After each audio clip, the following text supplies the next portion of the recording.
ভাতটা নিয়ে বসলাম, কী কী রান্না করছি তোমরা দেখো। আর আজ থেকে না আমি আমার জন্যে ভাববো, আমার জন্যে বাঁচবো। আমরা তো আগেকারের মানুষ, আমরা কিন্তু পুরোটা জীবন না পরের জন্যই করে গেছি। তারা কিসে ভালো থাকবে, তারা কি খাবে, তারা কখন ঘুমাবে, সব কিছু অপেক্ষা করে করে নিজেরা রাত দুপুরে ঘুমাই, ভোরবেলায় উঠি। আজ থেকে আর নয়। যে কটা দিন বাঁচবো নিজের জন্য বাঁচবো, তাই না? যখন আমার শরীর খারাপ হয় না, কেউ আমার শরীর খারাপের ভাগটা নেয় না গো, আমার নিজের কষ্টটা নিজেরই হয়। শুধু এসে একটু সান্ত্বনা পুরস্কার দেয়, কিরে কেমন আছিস, ভালো আছিস? কিন্তু আমার কাজ আমাকেই করতে হয়, কেউ করেও না। সেটাও মনে হয় না জিজ্ঞাসা করলে হয়তো বেঁচে যায়, তাই না?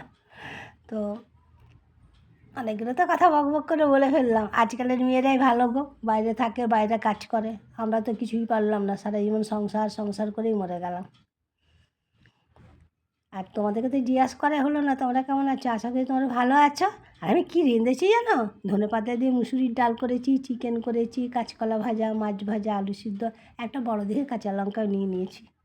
আমার ভিডিও যদি তোমাদের ভালো লাগে তাহলে ইউটিউব চ্যানেলে পিসিমণি রান্নাঘর আছে, সেখানে গিয়ে লাইক শেয়ার কমেন্টটা করে নিও, পারলে সাবস্ক্রাইব করে নিও। টাটা বাই বাই, আজকের মতন যাই, কালকে দেখা হবে।